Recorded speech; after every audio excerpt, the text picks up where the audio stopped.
Up? Happy Friday, everybody. DJ O on the ones and twos. How's Brooklyn, my dude? It's a little hot today, but we're making it. All right. Appreciate you always starting us off with the vibes. Of course, man. Thank you, everybody, for joining. This is Dope People. Peter, how you doing today? Doing good, man. Doing good. How you doing? You know, I'm good. I'm blessed. I got a dog over here going crazy for these squirrels, so excuse me.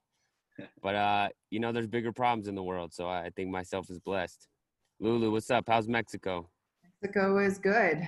Super chill. Legalization is supposed to be happening December 15th. So maybe we'll see you guys down here to welcome that into lovely Mexico. It's a beautiful day. It's a beautiful day always here in Mexico. So not complaining, super grateful. Right on. Lulu, who do we have with us today? So we're really, really fortunate to have a 37-year veteran in the cannabis industry, activist, entrepreneur, visionary of the cannabis industry, Andrew DeAngelo, who Jacoby and I first met in New York at Happy Monkey when you were doing an event for the release of the Last Prisoner Project. So, Shout out to Happy Monkey, for sure. Yep. Love Happy Monkey. So thank you for joining us, Andrew. How is everything in Oakland? How are the fires? How protests? Tell us. Well, I'm happy that people on streets raising hell right now. We need to do that, obviously. So that's good. The forest fires are not good, and the air quality's been a real challenge here. And of course, we still have the pandemic is pretty intense where I live, and everything's still shut down. I got my life partner gave me the YouTube haircut last week.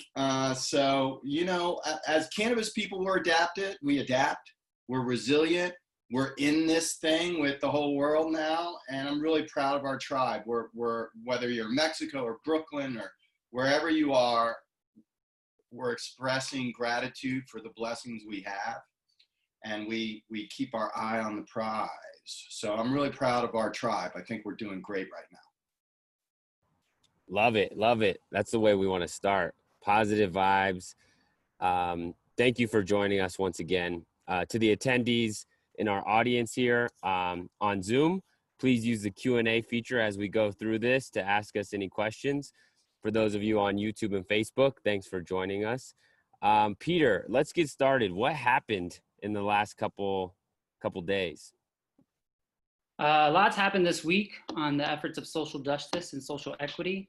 Leading that charge was Massachusetts, which recently had a meeting of their Cannabis Control Commission, which they've been pretty progressive in allowing or pushing forward a lot of legislation towards social equity, including allowing minorities and those who have fallen victim to this war on crime or war on drugs to get licenses, priority licenses in the form of delivery licenses and consumption lounges. And towards that end, a big part of it was, this is an empty gesture because what are the profit margins going to be simply on a delivery business? And one big thing happened towards that is they are allowing these delivery businesses to purchase cannabis wholesale from the market, thus making those margins a lot fatter and a lot better, and hopefully providing some more equity and revenue directly into the hands of those licensees. So it could have been an empty gesture, but I think with this, it adds a lot more revenue to the equation. So I'm really happy to see that it'll be in final vote towards the end of this month, but that did happen this week. I like that. I think being able to purchase product and be in delivery is a very, very solid business, right? Like there's an entire vertical on alcohol that's basically what they do. So I like that they put some opportunity for success in these, what are the revisions, instead of just kind of, I don't know, purely being delivery. It's a little weak. So I appreciate that. Yeah, it's about time, Massachusetts, right? Many of you may not know, but Harborside tried to open in Massachusetts during that first medical program run by the DPH, and we got kicked out because of Steve's felony conviction. So the evolution of social justice and equity in Massachusetts did not start super good. And so I'm pleased to see that the activists are raising hell and forcing those legislatures now to take us seriously. So it's the work of our community that has forced those folks to do that. And I'm, again, very proud. It's incremental, right? It's incremental. It's not bold, big change that we're looking for, but that's what being a political operative is about. It's different than being an activist. So congratulations on Massachusetts. Let's keep the pedal to the metal. How long ago was that, Andrew? That was, what was it, 2012, I think, or something like that. Maybe a couple of years later than that, 13 or 14, something like that. And it was brutal. The Boston Globe featured my brother, and they made him seem to be a criminal. And then they found some YouTube video where I was taking a bong hit, and they plastered that. The Boston Herald plastered that all over the newspaper, made me seem like, you know, some kind of crackhead or something, because I was trying to bring medicine to the people of Boston, you know, that were sick and suffering. And I was trying to do that, and we were trying to do that. And we got run out of town, man. We got run out of town. It was terrible. Wow. Before we even get into it, I'm just already so excited because you bring so much history in this game. Like Lulu and I think of us as vets at like 5+ years, and you guys have been in this for a while. So I'm already excited to hear the evolution from beginning to where we are today. Yep. Just want to give a quick shout out to one of our attendees, Hillary King, who said that she was an advocate for the delivery wholesale in Massachusetts, and her company is Northeast Alternative in Fall River, Mass. So thanks for joining, Hillary. Thank you for what you're doing. We had delivery in Washington State. It was a huge mess. No one made money. Everyone jumped at it, and then everyone failed their business. So thank you for doing that. That's going to be huge. Yeah, it's a really hard business to make work. So if you're getting into delivery, it's all about how many deliveries one driver can make in one day. That's how you make money in delivery. It's maximizing each driver. So that's very important. Right on, Peter. What else we got? Another thing happening in the efforts towards social equity and justice is something we've been talking about all month since Kamala Harris's announcement. She is a co-sponsor of the MORES Act, and it was decided last week that there will be a vote held on that bill or that act. And today or this week, there was some Republican congressmen who have agreed or stated that they will vote for the bill. And part of that commentary was that he thinks a lot of the provisions on expungement are to go too far in the form of reparations. And so you expect that kind of pushback from very conservative voices, but the bright light is the fact that he still thinks he still wants to vote yes on this bill. So let's hope that when it goes to the Senate, it will be passed, because it sounds like it's pretty safe for the House. The Senate's where it probably might get hung up. Pretty historic moment if the House is actually going to vote on the MORE Act. It's probably more symbolic, again, more incremental than we would like.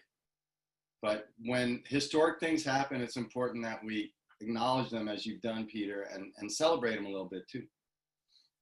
Yeah, and I know I would like to, we've been talking about the MORES Act, but we haven't really given an overview of what kinds of provisions are in it. So one aspect that's really big is, the biggest aspect, in my opinion, would be the descheduling of cannabis completely from the scheduled substance, which allows states a lot more leeway to regulate cannabis as they deem fit, just legally. But also what it does is it allows a lot of researchers to finally get their hands on cannabis through a lot of different means. And I think what we'll see as a result, if it does go through, would be a huge boom in research, because that's the biggest hurdle as a scientist myself. So. Yeah, you'll be able to get some good weed to study, and you won't have to get it from that terrible farm in Mississippi. Yep. Yeah. Is that still the only place that you can get medical marijuana? Was it Yeah. U of M or? Well, you can get some purified THC from Michelin that he synthesized back in the 70s too. And that's the primary way in which most people study, is more the isolated ligands that the government provides. But some other aspects of the MORE Act is it will change the language in a lot of laws from marijuana and marijuana to cannabis, which does a lot of stuff for the legal operatives out there. It will establish a federal office of cannabis justice, which is responsible for carrying out the expungements and resentencing of those who are convicted for cannabis-related possession charges and other felonies of the type, which is also one of the biggest aspects or the meat of this act.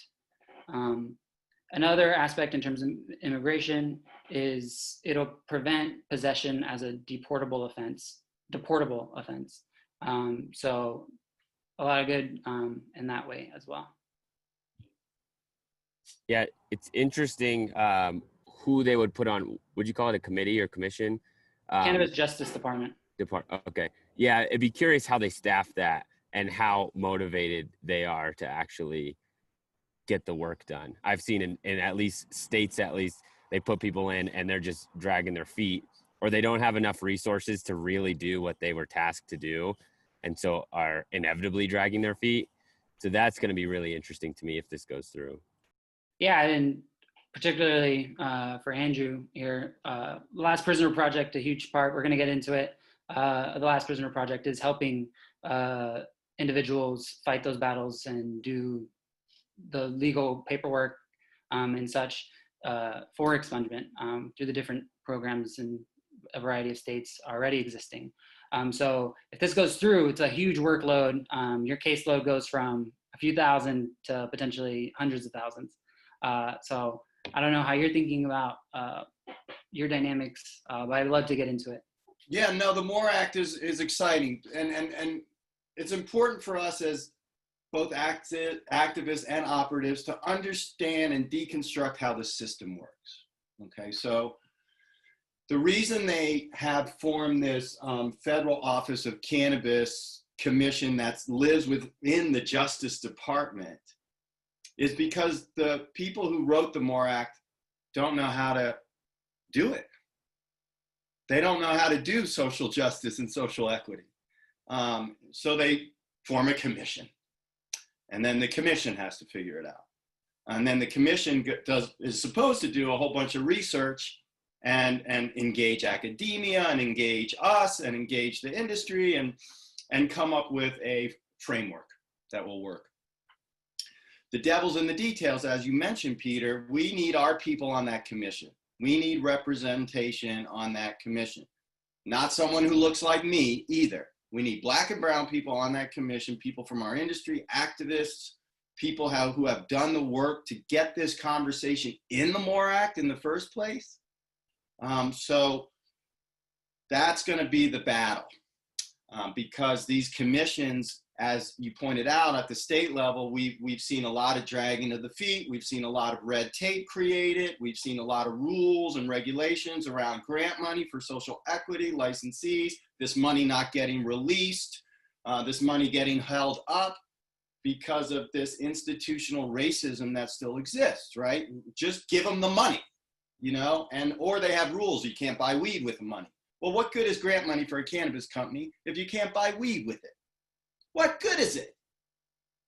So this is the absurdity that social equity and social justice people have to deal with in the trenches on the ground as we develop these programs. And at the federal level with the MORE Act, we just got to make sure we stack that commission with our people, that we're not railroaded and that our voice is heard.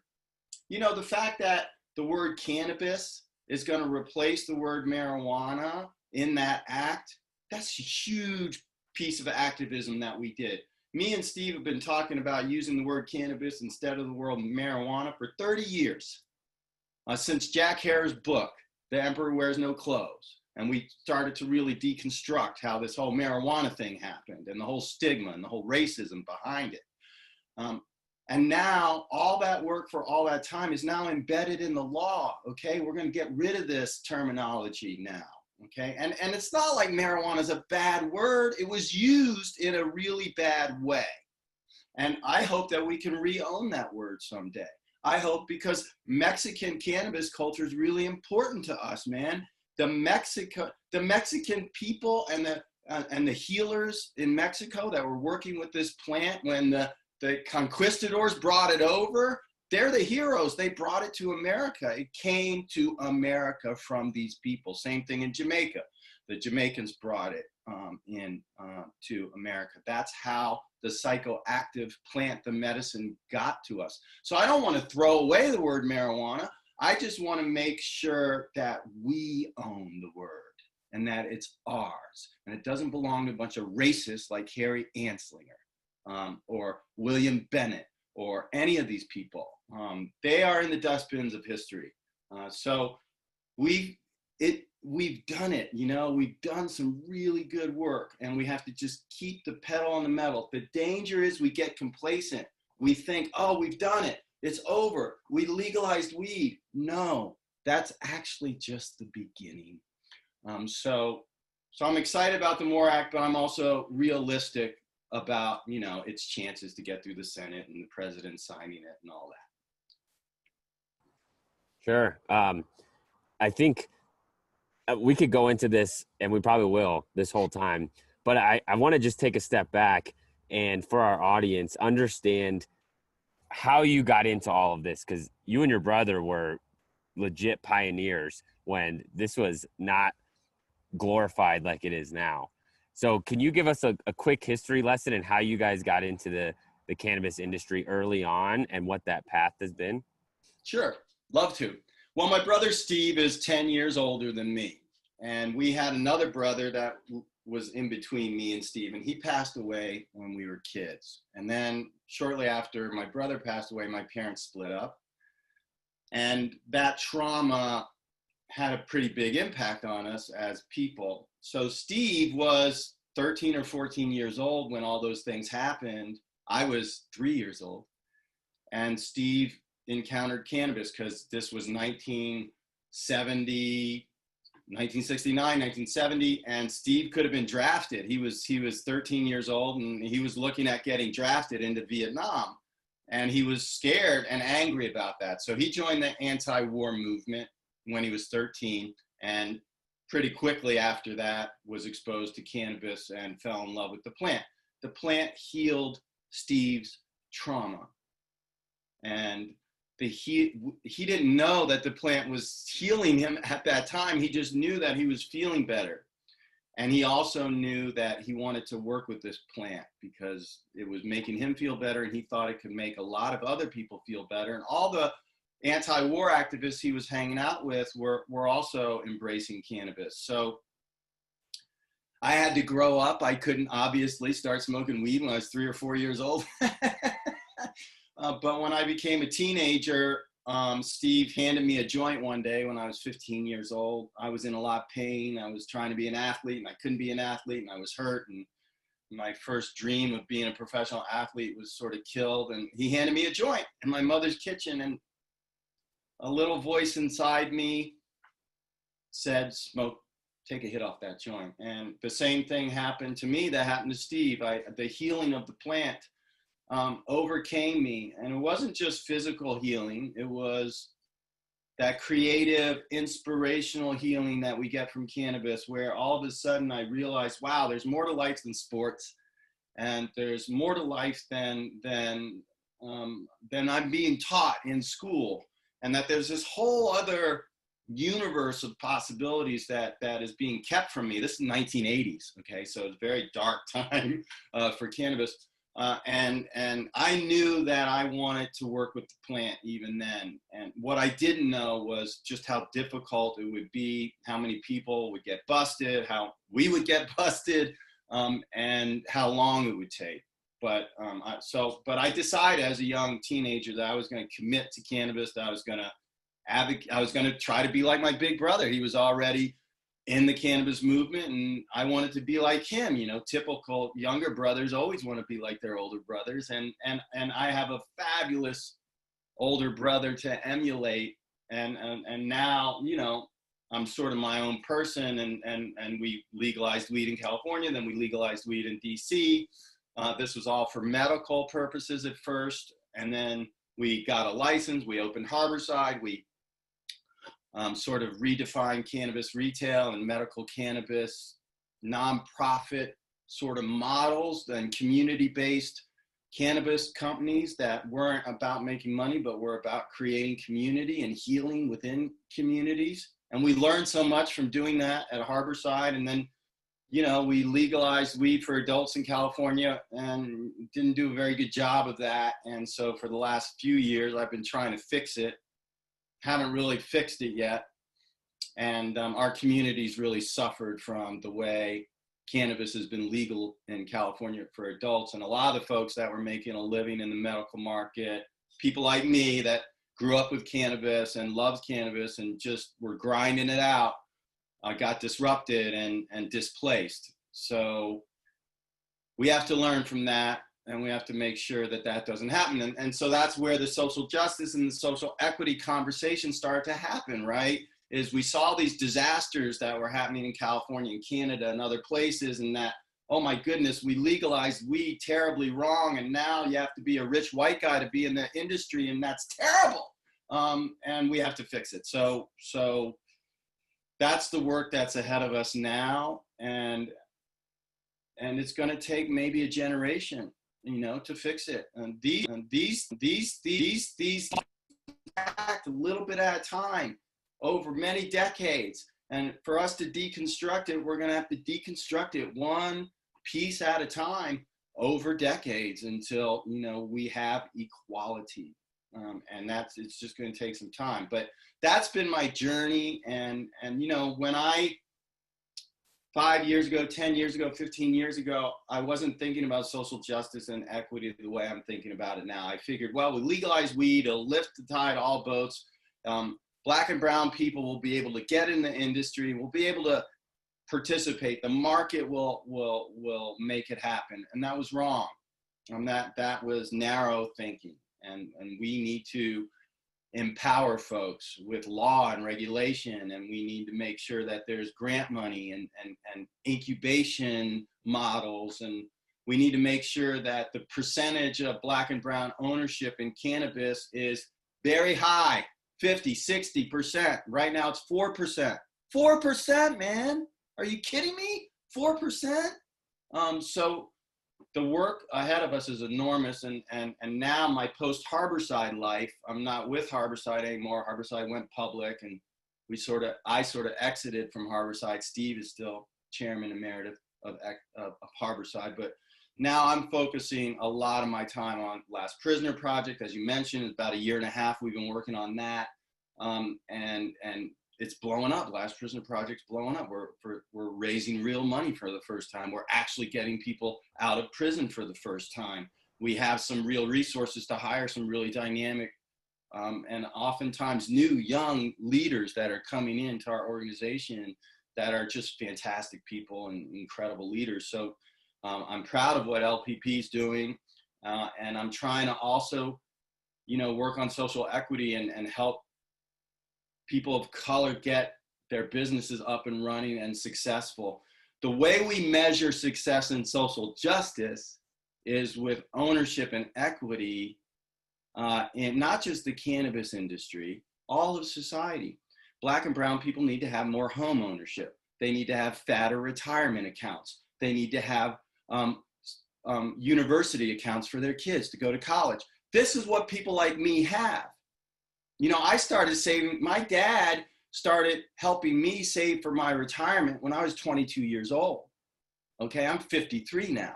That put me in a really good spot, right?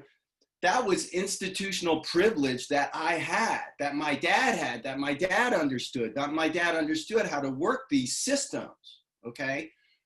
And sometimes other communities don't understand it. They don't know it. They're not exposed to it. They haven't been taught about it. I didn't know about it. I was a freak selling weed. It was just my dad who understood that I needed to participate in this retirement system, right? And he made sure that I could do that.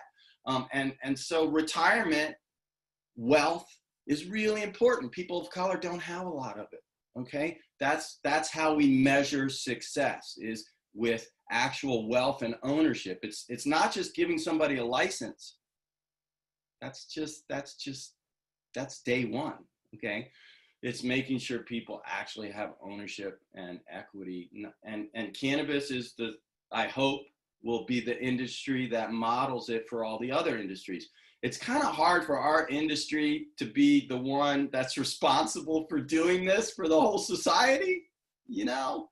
I think about the other industries like cotton and timber and other industries, you know, that have definitely exploited people of color for a long time.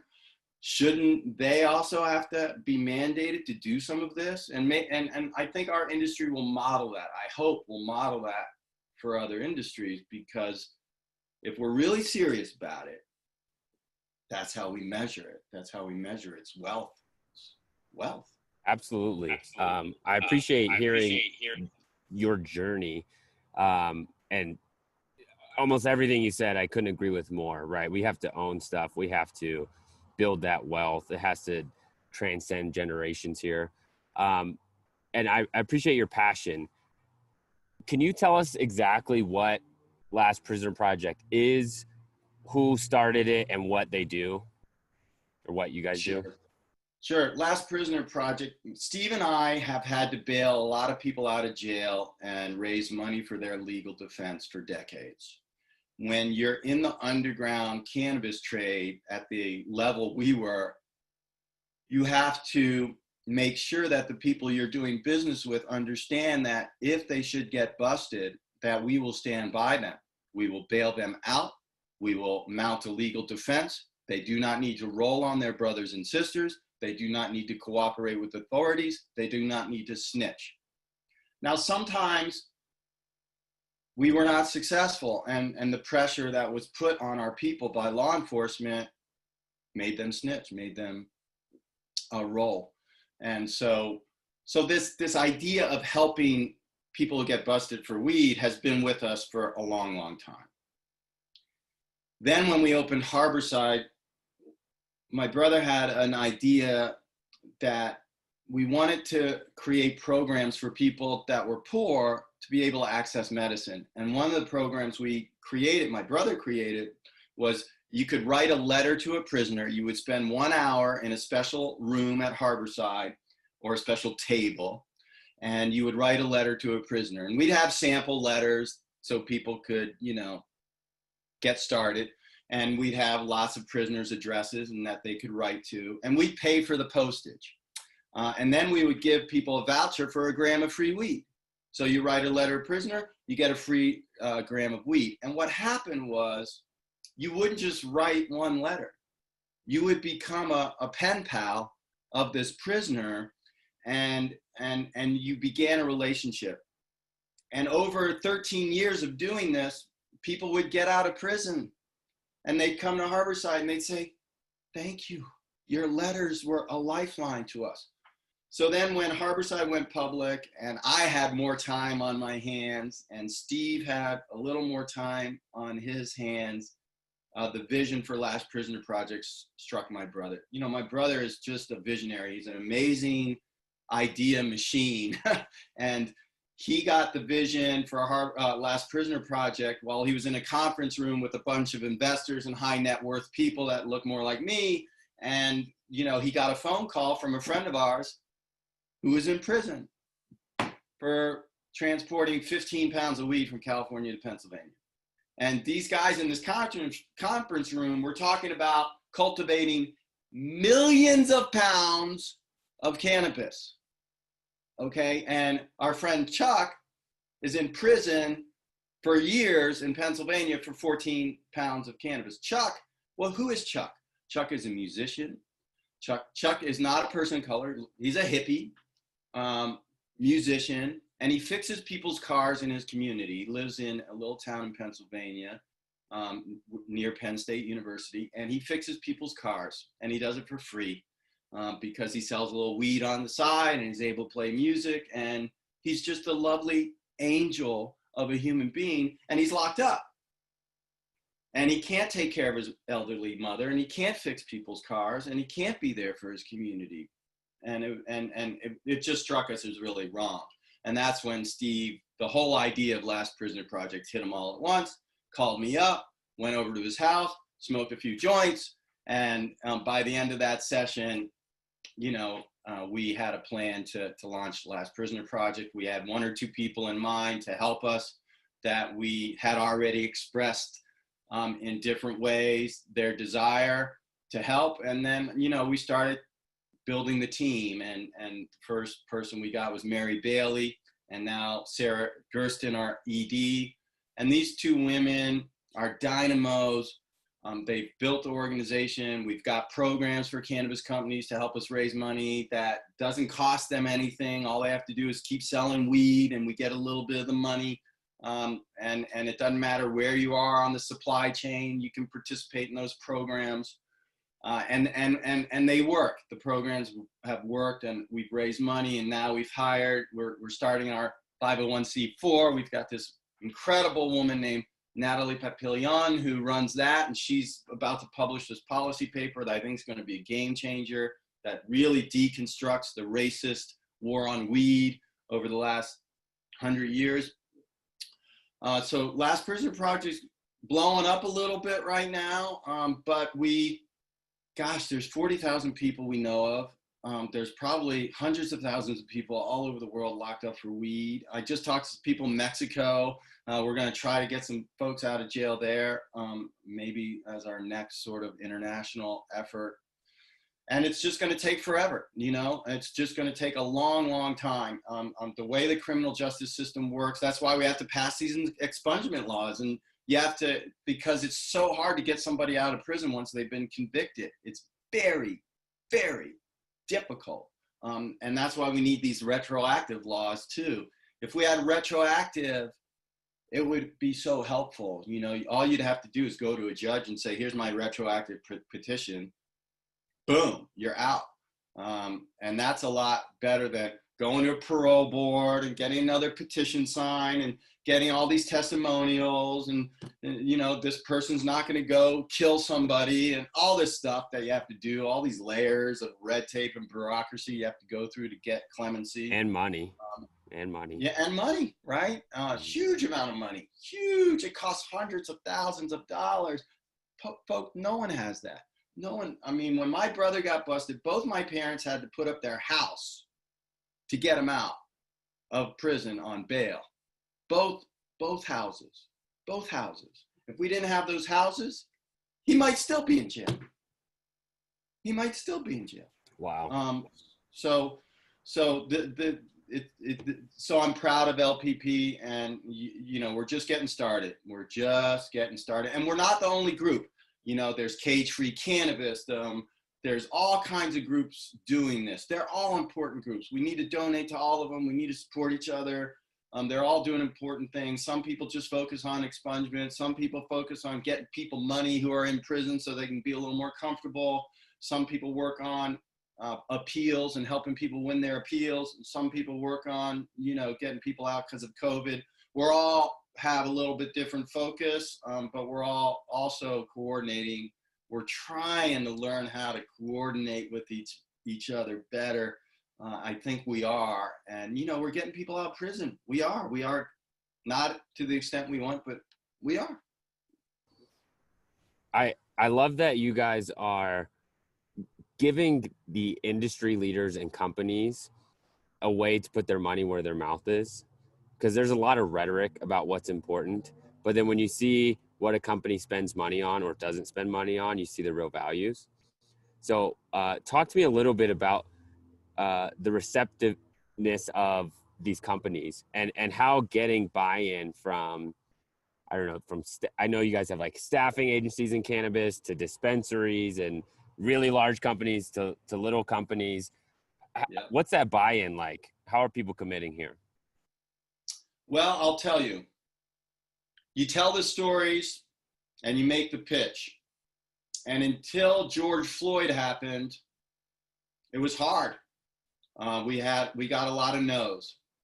We got a lot of no's because the industry was pretty stressed out the last year and a half. There hasn't been a lot of extra money in the industry. By the time you pay the regulators and you pay the taxes, there's not a whole lot left over. There just isn't, you know. And it requires big commitment because there really is enough left over. If you just think about it right and you get creative, there is a way to support social justice. So when George Floyd happened, a lot of the bigger companies realized that they weren't doing enough. In some cases, not doing anything at all, because investors don't like to spend money on social activism and social justice. And investors have built these companies. They are the ones that gave the money to build the company. And so when founders say, hey, I want to take a certain percentage of my money and give it to people of color, investors generally don't like that. So you get resistance. When the political environment changed with Breonna Taylor, George Floyd, all these people, and every day there's a new one. It seems like there's a new murder we're learning about, or a new murder happens. In this environment, a lot of folks realized that they needed to do more. And so we've built a lot more momentum in our fundraising efforts since then. And our pitch is the same. Our pitch hasn't changed, okay? Our pitch is the same, but we're getting a lot more yeses now. And we're also getting a lot of people calling us up and saying, I want to do something different and creative and dynamic. I want to create a strain for Michael Thompson. Michael Thompson's one of our prisoners. He's serving life in jail. We're trying to get him out. And so they want to start a strain named after Michael Thompson. And wow, and they want to give the money, you know, to us. And I'm like, fantastic. Let's figure out how to do that in a good way so we're not exploiting Michael, and we're making sure that this is done authentically and in a good way, and we're not, building a brand on the back of a prisoner who's done 26 years, but we're integrating it in an authentic way. And I'm pleased that people are doing that. It shows that people are inspired to help. So that's what I've seen. We've raised more money since Breonna and George were killed than we had in the previous year in our existence. So that's a good sign. Better late than never is a saying, and it's a saying for a reason, because the human condition, we're often late. It takes us a while to get through our thick effing head what we need to do to be right.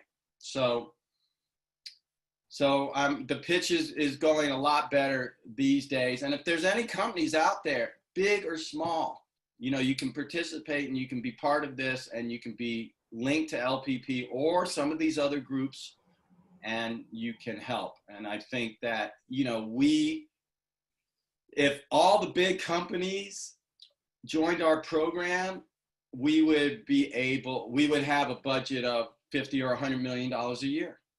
Right now we're struggling, we're still not even 1 million. But it will take tens of millions of dollars to do this work. This is legal work in a racist justice system that has been stacked against the community for 100 years. One little law and injustice at a time. And so we're just getting started, like I said, and I'm pleased. We have momentum.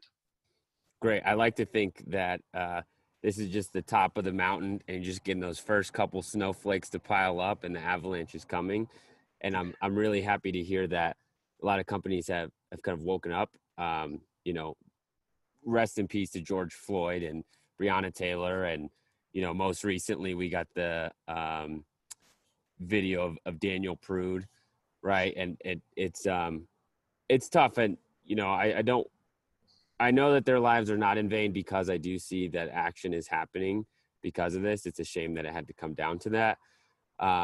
But, you know, in all industries, I think we're seeing similar actions starting, and I hope that the momentum continues. So now that you're getting some buy-in from these companies, and I'm hoping a ton more, and I'm hoping we can help get even more, what are they committing to? Not just financially. They're saying, hey, we care about this. We care about what you guys are doing. We want to commit some monetary value or service, whatever they can give.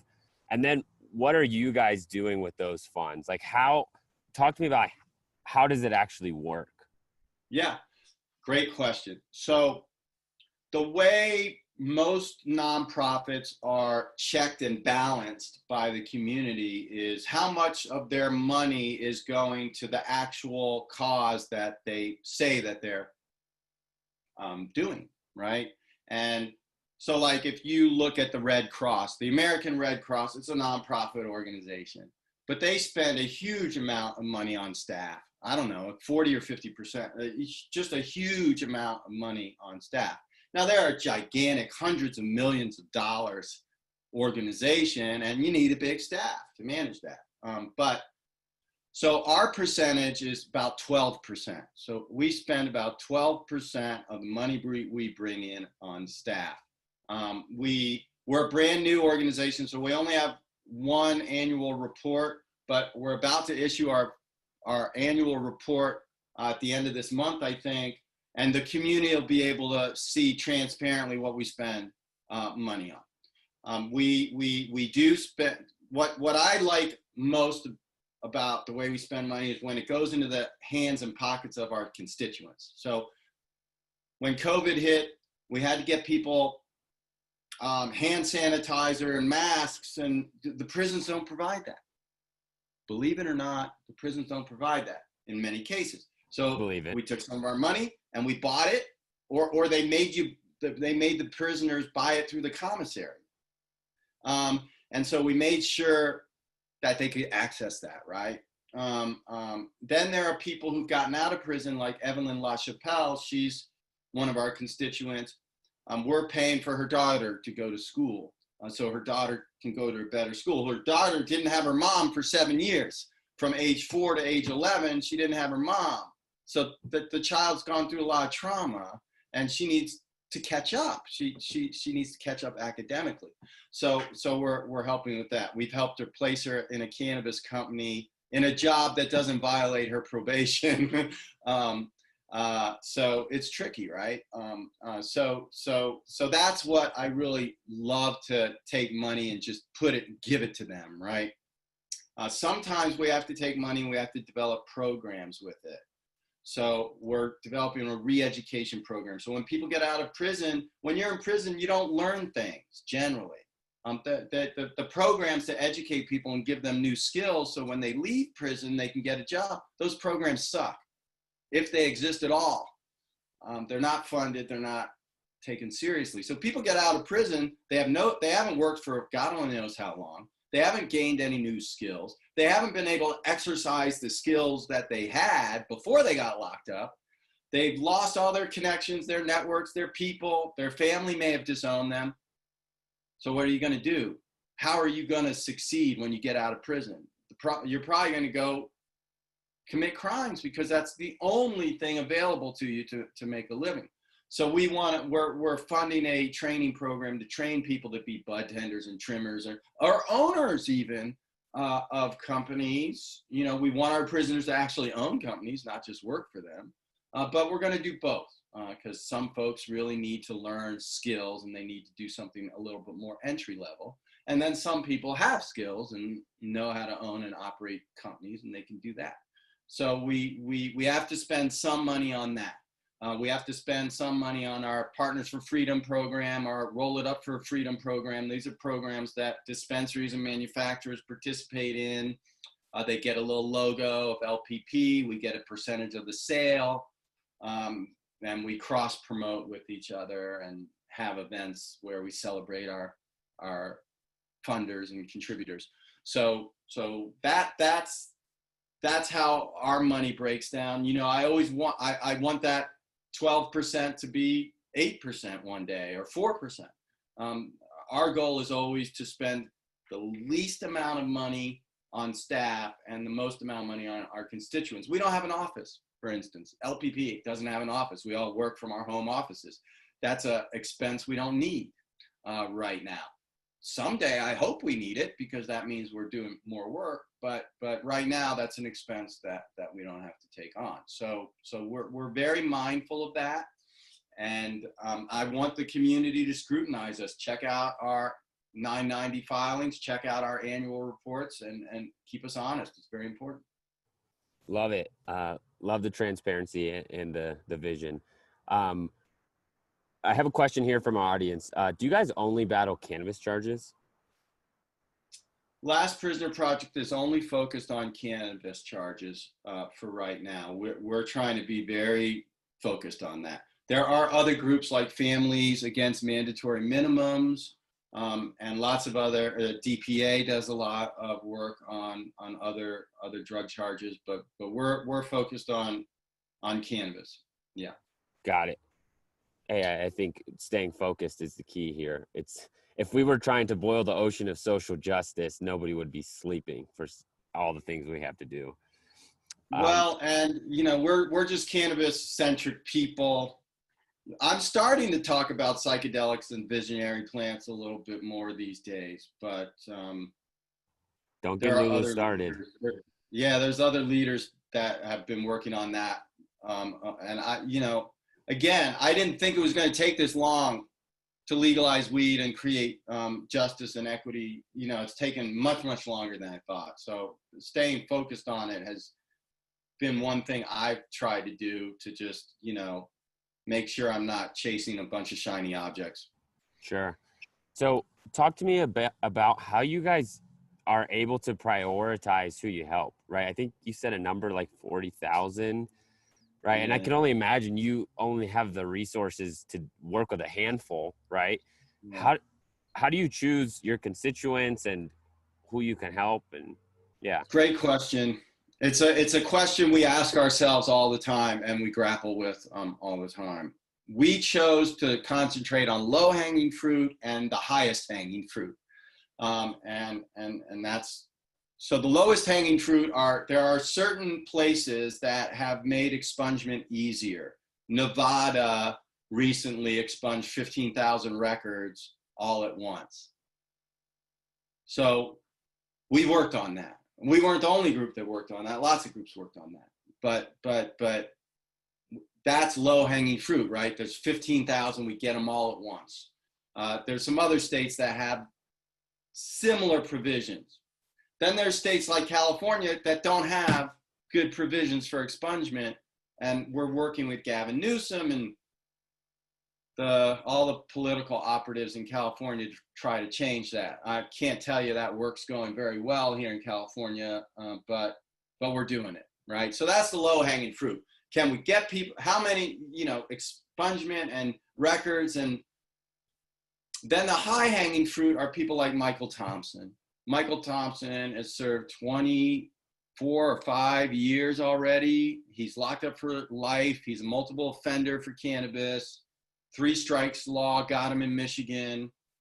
Sold 3 pounds of weed to an undercover cop. He's in his 60s, late 60s, African-American man. What the hell is he doing in prison, right? So he became one of our constituents, and all of the, we call them lifers. There's about 35 people like Michael who have that same predicament. And we just felt like, wow, we have to help them too because they've suffered so long. It also helps us tell their story, and their stories are so extreme that it helps us activate the industry to help us raise money, right? So that's how we've chosen to make our constituents priorities. I can't tell you that I'm super happy with our method because I don't like choosing at all. I want to help everybody all at once. But that's we had to start somewhere. We had to make some decisions, and those were the decisions we make. I hope they were good decisions. And of course, we're always trying to expand our circle of constituents. And, you know, sometimes I was on a podcast and I learned about a young man who's sentenced to 23 years in Illinois. He's not a person of color, but all he did was rent a house that someone had a bunch of weed stored in.